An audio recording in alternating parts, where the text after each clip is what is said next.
Good evening and welcome to the first of two Inside Government shows brought to you by Community College and shown on Spectrum, Verizon, Fios, as well as ARMA, the Auburn Regional Media Access, and Win 89.1, the college's radio station.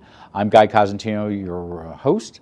I am delighted to have back in the studio in a different position Jennifer Haines, the new city manager for the city of Auburn. She was here in the spring as the assistant city manager, but she has taken over about 4.5 months in the position now. And before that, for almost 3 decades, she has been at City Hall. And she's going to talk to us about economic development, her strategic priorities, as well as other things that are in the news right now. Welcome back to the studio, and again, congratulations on your new position. Thank you so much. So, 4.5 months, how's the transition going? It's going well. I have to say I'm grateful to Jeff Dygert, the former city manager, and the council for making a way to have a transition time. So it was a really good way for me to understand what was happening in the day-to-day, have his guidance and understanding about some history, and he still gets phone calls from me. So So it hasn't gone dark. Yes. No. But yes, it's gone very well. Everybody has been extremely patient and indulgent with all my questions. So I love putting my brain on the whole organization and working through things with each department. So when you say lead in, there was about 4 months where you were the assistant city manager. Yes. So that helped with the transition as you went through. Mm-hmm. And we covered a lot of that in the spring. Has there been anything in the position that now that you're there and you're alone in that office, though you have lots of staff around you, that has surprised you about your role? So just, and Jeff told me this, but all the little and big decisions every day that come across the desk. And, he prepared me as well as he could, but there's just a lot. I'm working to move something good forward every day. That's my hope, but it's a lot. It's a full schedule. So what's your average day or week like? Mostly meetings. There's a lot of meetings, some of them set, but sometimes people do pop in. Right, sometimes people do pop in. I try to leave some time for that, but it's a lot of meetings on many different topics, some of them setting up just so that I can learn more about the history of something or department needs and priorities. You were the director of planning for a decade, more than a decade? From 2007 to so almost 2 decades. Yeah. So in that, but that was planning. It may not have been that you did anything over at the sewage treatment plant unless it was to get money for the sewage treatment plant. Right. So I mean, we always have worked well with different departments in the planning office, and so we would get involved in things that were related to our work or that we had specific expertise that were helpful to the project. How often do you communicate with the mayor and council? It's got to be beyond just Thursday night when you're all sitting there in the evening. Yes, the mayor and I speak almost every day, depending on what the topic is, or email almost every day. He gets a lot of phone calls, as you can imagine, that he needs assistance with responding to, and so we do our best to get the best answers back to his constituents. And he does run, as we were talking with him the first day of the show, and sometimes he makes lists. Yes, he does. Things he sees good, bad, or indifferent. Right, yes, and that's very helpful, and sometimes we're like, oh, hopefully he'll take a break from running today so we can keep up. So the budget passed. It was not your budget per se. Mm-hmm. It's Jeff Dygert's last, but you were part of the process there. What were some of the highlights of the budget? So one, it was really difficult to come to a balanced budget. We had about an $8 million gap at the time that we started, made some cuts, worked through some ideas for new revenue or collecting past outstanding, like say parking tickets. So challenging, I guess, is the biggest piece to say. We kept all of our people. That was one of the council's main goals and one of staff's goals. And we are working through it. Some of the meetings that I have, we are meeting with department heads every month on their budget. Just last week, Mary Beth Leeson, our comptroller, did an update to the council, a quarterly budget update, talked about how we ended from 20. So how did you end? So we were able to add to our fund balance about $500,000 which brings us closer to our fund balance policy, which is 6% of expenditures. And so right now you're below. So we're at 5% right now, but the qualifier to that, which Mary Beth mentioned, is that the $500,000 was some ARPA funding that we were able to move forward For and people weren't who able don't to know what use. ARPA is. American Rescue Plan. Okay. Several years ago, the city of Auburn was received $21 million, which we could utilize for different prescribed activities that the federal government allowed for to assist in COVID recovery. We'll go back to the budget in a second, but just on the you're through your first quarter. You Yes. just finished that, so you may not have 100% numbers. How are you doing on the expense side, being 1/4 of the year through? On the expense side, departments are doing a fantastic job keeping their expenditures in check. How about on the revenue side? On the revenue side, and this again, if people are interested, please watch the council meeting last week. The revenue side, we are working on some new ideas and revenues. One of them is occupancy tax. The local law passed and we are able to have people start collecting on July 11th, but there were some bookings that didn't have our occupancy tax in them yet because they had booked before the local law passed. So we understand that our first quarter occupancy tax revenues So you are starting to get, and we'll be asking Assemblyman Yes. Lamondes whether he supported the renewal or not when it was part of the budget.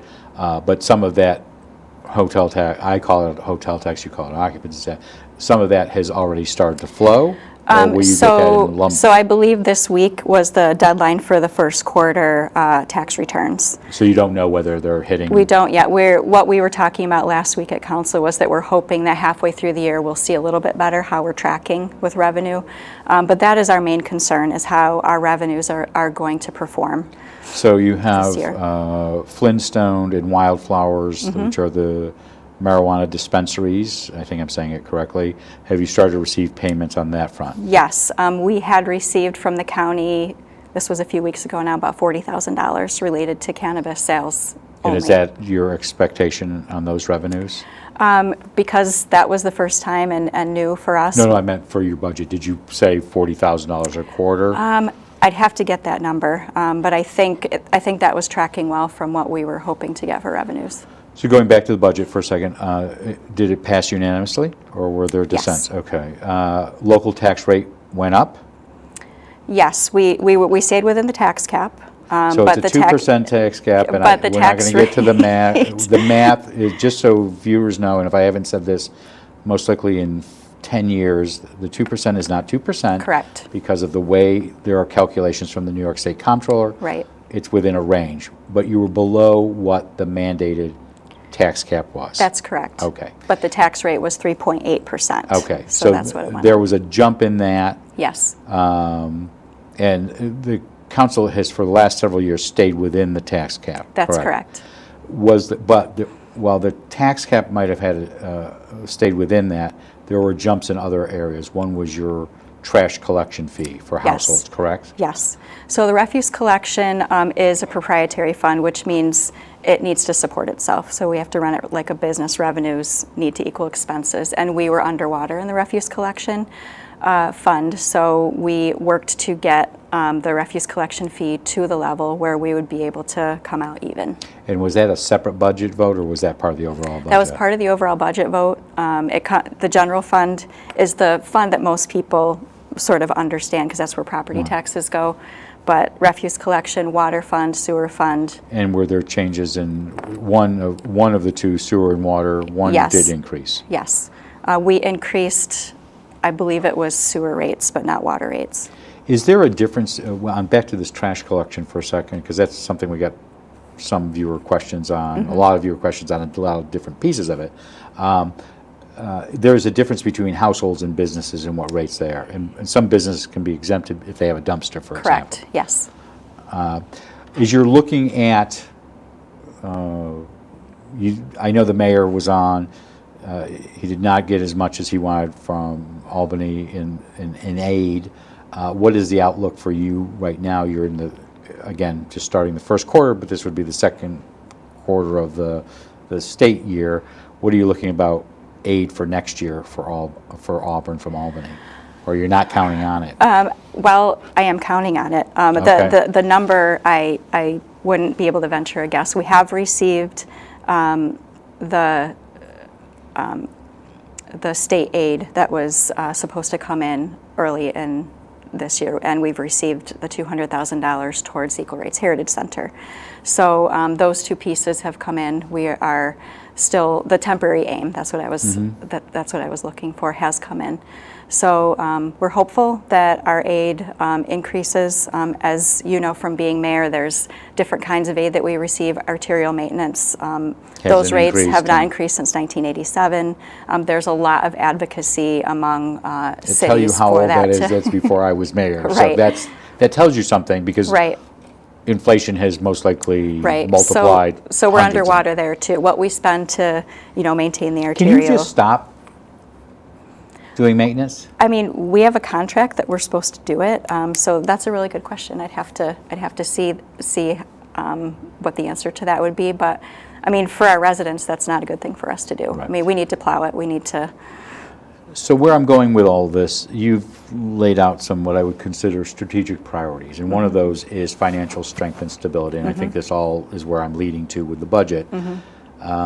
First of all, what does strength and stability mean for you personally? Right. For me, I want to make sure that we can move forward with all the services that our core services that we provide with all the people that we need. Police, fire, yes, trash yes, pickup, to make sure that parks, recreation. Right, all departments are well staffed and able to do their work. So that to me is strength and stability, balanced with the ability of our taxpayers to pay for those services. So I don't want to say you're gloomy, because you were the last person in that building that I would ever say is gloomy. You have not, if you're talking about revenue enhancements, besides a property tax increase, you're worried about next year's budget already. I'm very concerned about next year's budget, yes. Thanks, Jeff Dygert. No, he did the best say he that could jokingly. with everything that he had to work he with. struggled, though. Yes. He has struggled these last 5 budget years, and I don't think anybody is not saying, we know what's going on over at the county, and Chairman Anna's going to be here in 2 weeks. You're a piker compared to what his situation is right now, unfortunately for both of you, but you do have some long-term worries in the sense of between now and asking the council to vote next June, which is only less than 9 months away for a new budget. Right. I mean, we have revenue concerns, health insurance. Our premiums are going to be going up 14%. We already know that number. We have some labor contracts to negotiate, so there's some wild card in there related to, where our salaries are going to end up during next year. The unions are aware of our budget constraints. They are saying that they're willing to assist us with different ideas. Some of them call us up with different ideas, so I'm glad and looking forward to that partnership as we move forward. Let's go back to your old stomping grounds. Jimmy Gennatino, the mayor, was here 2 weeks ago, and one of the questions I asked him was, you had offered, as I understand it, well, first of all, since last year, the Cuyahoga County Economic Development Agency, better known as CEDA, dissolved. It was at 2 State Street. It was the one stop for economic development, Yes. correct? As I understand it, you tried to bring everybody together and said, listen, I've got some space on the 3rd floor. I'm going to pick on Billy Lupin. Did you move all his stuff out? It's not moved. So there's a lot going on, and so we're working to do this in an appropriately efficient time frame, but not haphazardly. So but you have some space to put all of that. So with 2 State Street, which is the Chamber of Commerce building, you were thinking, let's bring everybody to City Hall and put all economic development there as a one-stop, correct? So it's actually a 2-phased approach. We're not ready to stand up a one-stop yet. Okay. The space at City Hall would not be big enough Okay. for a one-stop with appropriately staffed. So what we had been talking through was the idea of a 2-phased approach. The first phase was trying to co-locate staffed economic development agencies in one place. Cuyahoga County Industrial Development Authority, Auburn Industrial Development Authority, small business? The Small Business Development Center, and then the Cuyahoga County Development Corporation. Okay. So you were thinking of putting them all on the third floor? Yes, so that was the original discussion, and so we are still working to co-locate as many of them as would like to be in our space. Now, was Capusa, the county's power authority, ever discussed? There's been some question in the media. Right, so... Was the city ever approached on that originally? So the original conversation that we had with Chairman Anna was around economic development agencies that had staff. Okay, and So Capusa does not. So they were not part of the original discussion. But were you surprised when Cuyahoga County IDA turned the city down? They're going to rent, as we understand from the media, I think it's a $20,000 rental at the Carr Building. Right. Next to Seymour Library. Right. So we were surprised, but they have their reasons for doing that, and we will still continue to partner with CCIDA, and our offer still stands for space for them as well. So the day the mayor was on, I think 2 days later, there was going to be another economic development discussion about this. Did that occur, or were you part of that? Yes, I was part of that. So what occurred? So what occurred is working with the rest of the agencies that want to co-locate and working towards leases with those particular So whether agencies. CCIDA and Capusa are in there, you've got others that are coming, and you introduced me at the chamber dinner. I'm sorry, I don't remember his name. He's with the small business. Bob Griffin. And he will be moving in there most likely as well. That is our plan, yes. He's And currently with- at the chamber. Okay, and he is with who? It's the Small Business Development Center. They're a regional entity that is headquartered at OCC, and they have a small business advocate that is in Cuyahoga County twice a week to meet with our small businesses. So they're So doing again, the to work bring it all with the together. smaller companies. There's a big blue building on the west side of the city called the Bombardier. It was Elko for many people. What is going on there? So the previous owner was Alstom. Alstom had acquired all of Bombardier's facilities. We worked with Alstom for a couple of years. They recently sold the building to a company called Commercial Development Corporation out of St. Louis. Are they paying taxes? Yes. Okay. So right now, people may have seen that there's some new for sale or lease signs on the property. The company is looking to expand their potential tenant pool in order to attract a good use there. And I know that some people have been wondering, we thought that there would be work done before the building was put up for sale or lease, but what they're trying to do is understand what kind of tenant they'll attract, because that will impact what they do on the site. Figure out what you're putting in there, Right. then design it around Right. that. So, but the good news is you have an $8.5 million Restore New York grant for this. Yes. And what does that cover? So a couple years ago, the city's Capital Projects and Grant Director, Christina Selvik, had applied for special project funding through Restore New York. So that funding will be able to, and I don't know the budget categories specifically off the top of my head, but it'll be able to take care of different kinds of, whether it's demolition or cleanup costs, other things that are needed in order to redevelop the site in a physical way. So you were planning director during the time where they gave their notice to the city. Well, you may not have been. Were you when they gave the notice to Mayor Lattimore for they were closing? That was 2006, so the year before I took Okay. over as planning director. So you've seen it all there. You've seen it from being closed down to all of these iterations. Are you more optimistic today than, say, you were 5 years ago when people couldn't literally, as I assume, couldn't walk on the property to even look at it? Right. Yes, absolutely. I mean, we did try to get conversation going with Bombardier. Sometimes they would engage, sometimes they wouldn't. Alstom was great. They were very responsive to us, and then this company that has recently acquired it has been, very communicative. And so besides yourself, who is this assigned to? What department? So Christina Selvik, because of the grant, Okay. overseeing the grant, she is our lead on that project. I want to quickly touch on Micron, because economic development's still in your blood. What do you see as the secondary benefits to Cuyahoga County? We're not going to be the location itself, Right. but what do you see as the impact on Auburn? So what we've been working on since October of 2022, when Micron announced that they were coming to Central New York, is preparing Auburn and Cayuga County for those particular opportunities.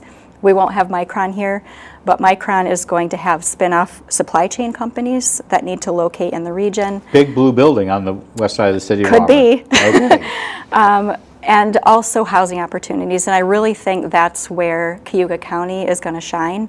And you're working on the Dunning Ave, Bluefield area for some housing there, correct? Yes, there's a 70-unit market rate project that we have a developer interested in city property that's been for sale my whole career.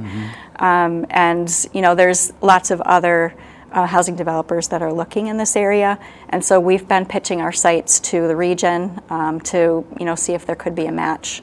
And then there was no connection to this, but you bring up housing. There was a project that was proposed across from Standard Ave on North Street. Is that still viable? The mayor and I recently met with Ithaca Neighborhood Housing Services, Right. which is the developer. They are still very interested in moving that project forward, and so we talked through their plan. So it's not before planning or zoning at this particular stage yet? So it actually went through the planning process Okay. and had site plan approval. So the next piece for them will be the funding for the project. But that's not city funding necessarily? No. You did not do the work that's being done right now on the corner of North and Standard because of that project. You were widening that. That project has been a wish and a hope for many, many years. So we were finally able to secure some state funding in order to make that happen. And much needed for many years. And when will that be completed? I know you finished the North Street. There's Right, two different projects. I would say I think this week we're finishing things up there. Going back to Micron just for a second, there's a lot of committees. There's been one on, if I remember, child care, transportation. There's other items. Where have they those are local committees, county and city. Have they produced any recommendations that you as a city have acted on? So there is a site selection committee, there's a housing committee, which I chair, there's an energy committee, and there's a workforce development committee, and a health committee, I think, also. So right now, Chairman Anna is working to get the overall steering committee back together, meeting on a regular basis, which those committees report to. So they haven't met for a while. So the steering individual committees. The individual committees have met. The steering committee has also met once and working to get those regular meetings. But the housing committee specifically has met, continued to meet regularly, keeping track of different development projects that are moving forward. But one of the big things that we've been trying to work on is a county-wide housing market study. And so I've been working with Cayuga County Planning to try to pull the funding together for that. They recently applied for a grant. We're knocking on doors to try to do that. Auburn Housing Authority Board has approved $20,000 toward that project. So we kind of moved financial stability in the city budget, economic development. These are strategic priorities for you. Do you have others? So, well, one of the things that I want to do is make sure that, as leadership in the city, that we are working with the council together towards specific goals and towards specific strategic priorities. So, does that mean a strategic plan for the city that you haven't had, or you do have and need to update? So we have a comprehensive plan that was adopted by the council in 2010. So we are working to update that. We have had requests for proposals out. Proposals have been received, and so we'll be working with the planning office. We'll be leading that and working to get that updated. Is that the same as a strategic plan for the city? So the comprehensive plans are specifically around land use. Okay. But as you're talking through that, you will talk about different priorities that might not specifically be around land use. If you look at the current comprehensive plan, there's discussion around the river, discussion around neighborhoods, discussion around the arts. So you get into other things beyond land use, but that is the main driver. So, and how does your senior management team and city staff play into this comprehensive plan or a more strategic plan? So both. So we'll have our departments speaking into the comprehensive plan, but I've also asked department heads to give me their priorities for their departments, which I'm reviewing, and I want to sort of compile those and then talk to the city council about mission and vision and about strategic priorities. So they will be part of this process as well? Yes, absolutely. And will they vote on something in the end? So I guess we'll have to decide that. Jeff Dygert did a little bit of this at the beginning of the time. He was city manager, and I think they just ended up with a document that they worked from where all the things that we're doing are pointing back towards those priorities. That's what I would like to do. So I don't, you mentioned the river, and it wasn't on my list, but I might as well ask it because I have a 13-year-old who asks about it every time we go to Wegmans. Where are we on Hunter's Diner? My to-do list.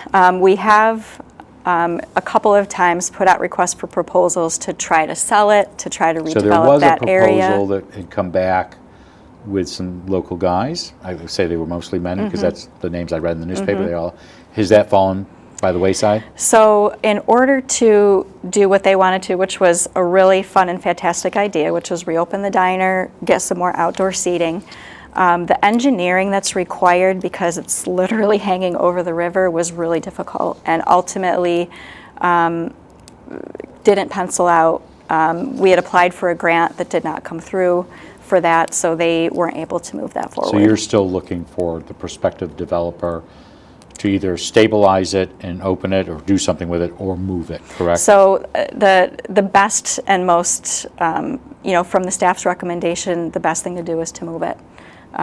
So that... And we have to remember, all before we were all here, it was moved there. There's great 1951, photos yep. of a crane moving it in there when downtown looked totally different. There was no Wegmans there. Right. So we do need to figure out what to do with Hunters. Like I said, it's on my list. Whether it's moving it and then demolishing the structures underneath. I mean, there are structures in the river that are problematic, from a flow standpoint and catches debris. And so from a safety standpoint, that's the best thing for us to do. Do you think there is a developer out there that this is their thing? I would love that, but after seeing the numbers that came back from... It's tough. It's really tough because, those guys gave it the college try. They really wanted to do it, and we were hopeful, but... I think they were all high school friends, just so you know. So, well, they'll still, they gave it the high school try, but yeah, well. they're it was passionate about Auburn, loved the idea, and wish it could have happened, but...